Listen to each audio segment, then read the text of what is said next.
The importance of youth empowerment here in Kenya, and joining me, our guest, Dr. Wale Akinyemi. Thanks for being here. Thanks, Joy. Jackson, I'll let you introduce yourself. My name is Jackson Macharia. I'm a web designer and a digital marketer. Okay, welcome. Good to have you here, and looking forward to hearing more of your story. Let's start with just, finding out why youth as a whole is such an important asset to this country. Number one, the youth represents the strength of the nation, and it is so important. They represent the strength. They represent the future. If we don't empower them now, there's a verse in the Bible where Jesus said, "The harvest is plenty, the laborers are few."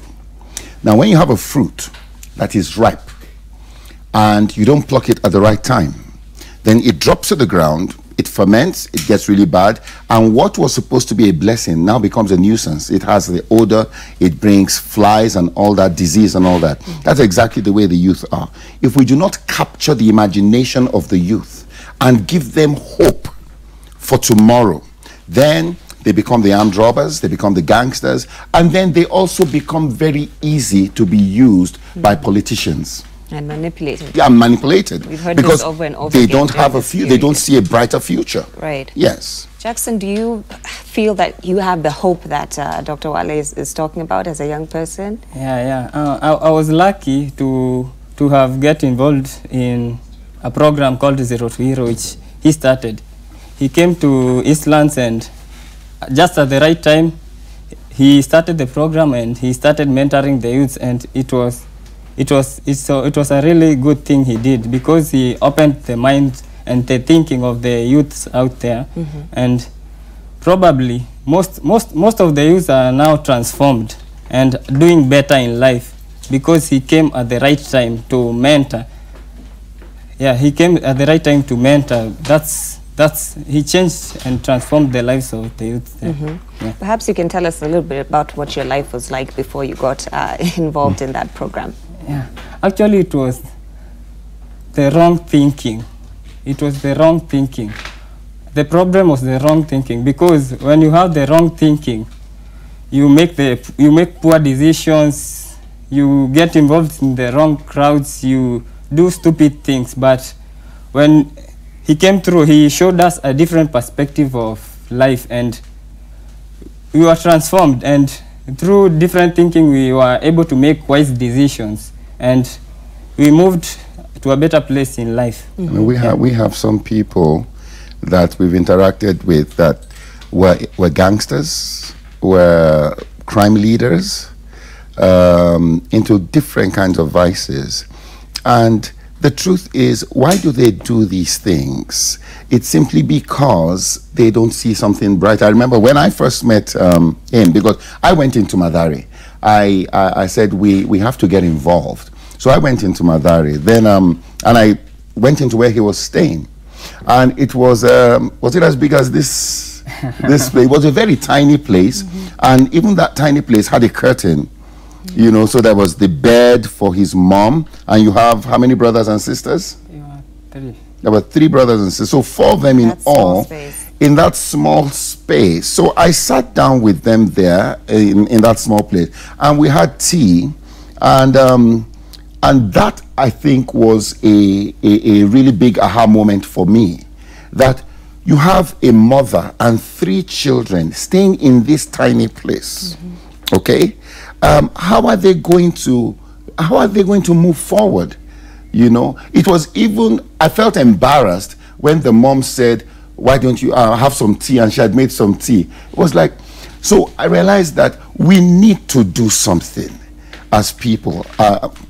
We need to, and it's not something we're just going to do for a photo op, because a lot of times what happens is you do things, you spend some money doing certain things, and then you spend more money to announce the fact that you have done something good. It doesn't make sense. So I realized that we need to be, like the Americans say, boots on the ground. We need to be there to change their thinking, to help them. So today I have young boys, young people who are gangsters, who used to, some of them we can't even bring on air to protect them. But those are the kind of things we are dealing with. And the minute you give them hope, the minute you give them a vision of a future that is better than their present, then I think we're on the right track. Right. What are some of the unique risks or challenges faced by young people, particularly young people in, you know, more low-income neighborhoods in Kenya? What are some of the basic challenges that they face on a daily basis? The number one is vulnerability. They are vulnerable. I remember the very first time I went to Mathare, and we had a meeting at the Mathare Social Hall. I had young people asking me for sitting allowance. You see, because they had been spoilt by the politicians, you know, who will pay them 100 shillings or whatever for you. I said, you are not going to receive any sitting allowance from me. I said, the only thing you will get from me, you will get a notebook, a pen, and I will give you books that you go and read and change your thinking. I said, if you want it, sit down, your life will change. If you don't want it, then get out. Yeah. Yeah. Jackson, before you got involved with Dr. Wale's program, what did you feel like your options were in life? You know, did you see yourself doing the work that you're doing now, or how did you want your life to progress? Actually, when you are in that position, you have nothing to look forward to. You're just living. You don't have something that you want to do in future. You just want the meal for the day. You just want to go and hustle and get something for the day and move on. There is nothing, you don't usually look at like 5 years to come, where am I supposed to be? Just looking for today. You're just looking for today. That's why the youths get in this politician stuff. They are paid money for the day, they go, they eat, and then tomorrow they want another handout. But for Dr. Wale, there were no handouts. There was no handouts. Yeah. He was giving you the knowledge and expecting you to go and implement it and take actions that will impact your life positively. So you were talking about going and hustling just to find a meal for the day. Yeah. What type of hustles were you involved in? I was a carpenter. You're a carpenter? I was going to Gikush, doing the randa stuff, and coming home. You are paid for the day, and you come home and you are okay. You're waiting for the next day and doing the same thing over and over, and that's insanity. Doing the same thing over and over, expecting different results. Absolutely. I could have done that for like 20 years with no impact. Yeah. One thing that we always hear when we talk about youth is unemployment and you know, them not having access to education, healthcare, and other things like that. But it's almost become rhetoric. It's just like, yes, the youth are unemployed, but what is it that's being done about that? Are there, you know, programs in place by the government to promote? I think that is the problem. I think that is the problem. I tell you what, Joy, I always wanted to change the world, and I've said this over and over. I grew up with a big vision. I want to change the world. But I realized that it was too complicated to change the world. There were so many things I needed permission to do. So I realized going out to affect these young people, I did not need permission to do that. I could go out and begin to make a difference, all right? And I think if more of us could focus on the things for which we need no permission, I think we will make this country a better place. The challenge is that many of us sit on this side of town and we are blaming government, we are blaming all sorts of people and expecting them to do it. I am not saying they should not do it, but I'm saying if we continue to depend on people to, you know, ironically, the people that we are expecting to do it all have security. So they are not victims of the crime of these young people when we don't do something for them. So I think if we can all, you know, you don't need much to start. Let's just start where we are. If what you have, if what you can offer is knowledge, if what you can offer is a mentorship, that is lacking. You know, I need more people to say, Wale, let's join forces. Let's go into the slums. Let's go and mentor these young people. Let's, you know, I think it was Esther Passaris that did Adopt a Light. Let's adopt a youth. You know, we have enough people who will adopt a youth and just make sure, you know, and one of the many times they don't need money. It's not money. You know, they need someone to give them hope. to give them direction, to give them knowledge, and inspire them to do something with their lives. And they will. Now, Jackson is a programmer. He's a really big shot in online stuff right now. He was not like that a few years ago. Now, and one of the things I believe in is passing it on. So one of the things I keep telling them is that as you get empowered, you also adopt someone. So that we pass it on. Because you see, the youth menace is going to affect all of us. We can play dead. We can pretend it does not exist. We will be the victims. So let's go out, even if your motivation is the selfish motivation that let me do something so at least I can reduce crime, I can reduce all these things. Yeah. Let me do something. That's my challenge to people. Yeah. Jackson, you talked about it being a mental issue first, starting in the mind in order to change, you know, how you think about life. And there could be someone watching right now, a young person, saying, that's easy for you to say because, oh, Shaendelea, you're at this point in your life where you're doing well, but they're struggling. And on a daily basis, telling someone, you know, change your mindset and you don't have anything to eat, what would you tell that person? I think these are just facts. You just have to accept it. That's what he did. He was telling us the facts. You know, these are principles. Yeah, like when you put a hand in the fire, it doesn't matter if you are a good person or a bad person, you'll get burnt. These are life principles. You either have to apply it, they work for you, or not. Those are facts. I think they just have to come to reality and hear what they are being told and realize he has made it. He knows what's right to do and what's wrong. If he tells you, just follow. There's nothing to lose. Yeah. Another thing, Joey, you know, I think part of the problem we have is we don't identify with these people. You see, we stay in our very elitist cocoons and we talk about them. One of the reasons why I think we have had success there is that I identify every week I'm there. Every single week I'm there. And I have my young people, we have lunch together, you know, once a week, and we interact. Somebody asked me, said, you go into these places, don't you need security when you're going? I said, you see these young people, they're my security. You know, right. Because we need to see people not as they are, but as they can be. When we begin to see people as they can be, then we realize that the area with the greatest potential in any community is the high density area. Around the world, you notice that people, and when you look at here, the people that entertain us, the most creative people are from that side of town.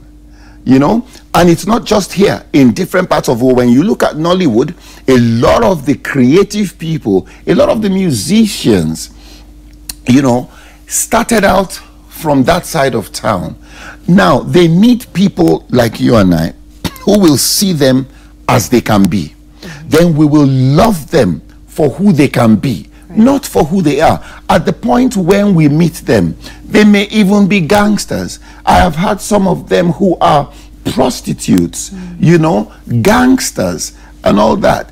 And I just look at them and I say, you know what, you will make a very good security person, you know, and we begin to mentor them like that. Many of them, they resent us because we have kept that bridge. We have felt we can relate with you from a distance and all that. That is the problem. So it's about investing in potential. Investing in potential, seeing the potential, and investing in it. Right. Jackson, tell us a bit more about your journey into becoming a web developer. How did you transition into that field?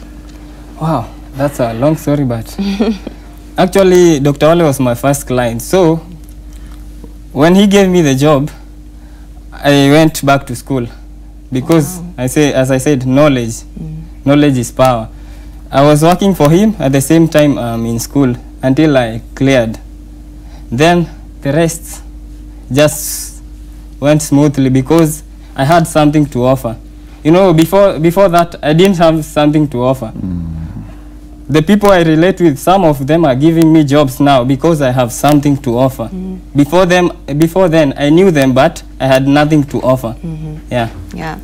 Dr. Wale also talked about once you've been empowered, being able to now reach back and mentor other young people. Are you in the process of doing that? Yeah. Okay. Yeah. And what's that experience been like? He does a good job. It's hard based on it's hard based on the thinking. People resist and think you are that imaginary guy who imagines impossible things. But if they just change their perspective, I think we can move forward very well. You know, one of the challenges that quite a number of them, because like I said, I have an army of them. One of the challenges that I've seen is that when they come out of that life, even those who are in crime and all that, then even when they try to go back to reach out, they become the enemy. Because now the people who are left there now see them as, you have now left, you are the elite, you know, and so you are no more one of us. But it's going to take a commitment to give back. It's going to take a heart of gratitude, you know, that we are where we are by God's grace. It's going to take a heart of gratitude and determination. And like I said, I think the most important thing is to see the others as they can be, you know, and not as they are. What do you think an empowered youth population looks like if we were to live in that ideal? What would My look goodness, like that's utopia. That is going to be something else, because you see, when you have an empowered youth population, then you have checkmated crime on a very serious level. When you have an empowered youth population, then you have checkmated the youth being manipulated and used by politicians. You know, because the truth is, while people like this were vulnerable and available at a stage in their life, now they are no more available. It's no more available because, you know, he says it's not worth it at the end of the day. You know, and one of the things I discovered is that, because after we've had, you know, violence and things like that in Islam, I asked them a question. I said, what is the problem? And they actually look forward to times of violence. They look forward to it because that is when they can break into somewhere and loot and at least have money, not for a day, but for a week. Wow. Yeah. Wow, that's... yes, and this is not theory. These are things that I deal with out there. So it's not theory that somebody told me this. These are things that I have seen. Yeah. Yes. At the same time, Jackson, I'm sure it hasn't been easy doing your own thing, doing your own business. You know, we hear about young people complaining all the time. They don't have the funding to start their own business. The government is not doing anything to encourage entrepreneurship. So how did you overcome that, and how are you able to do what you're doing today? I think the problem, same thinking. If you see every youth is complaining, complains. I think it's about looking at what you have in your hand and using it, even if it's little, using it, and it will multiply with time. It's just patience. Because most young people nowadays are used to quick everything. Quick everything, no eating, tweet, nini, technology, they are used to quick things, but sometimes a little patience is good, and using what you have in your hand and multiplying it. Yeah. Dr. Wale, you also talked a bit about the youth being mobilized or used by politicians in various ways. And coming out of this political season, we've heard over and over again young people say, I really don't care about politics because I'm not going to be represented anyway. So maybe the one way that they feel they can be represented is if I take your money at least and get something out of this situation. What do you think about that aspect of representation, you know, amongst governance? I think it's important because the sad reality is that once we get over the whole political quagmire we've been in, the next time they're going to see the politicians in the slums is 5 years from today.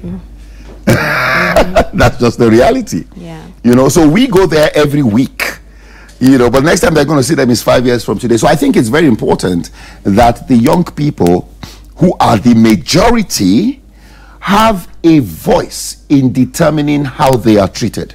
You see, what happens many times is that people sit down, you know, on this side of the divide in their comfortable offices in parliament or whatever, and they decide what they think is good for the youth without consulting, without understanding exactly what the youth want. For instance, I was talking with my kids some time ago before the elections, and you know, and they said any politician that comes into the slum, into Mathare, and talks about schools, promising education, is not going to fly.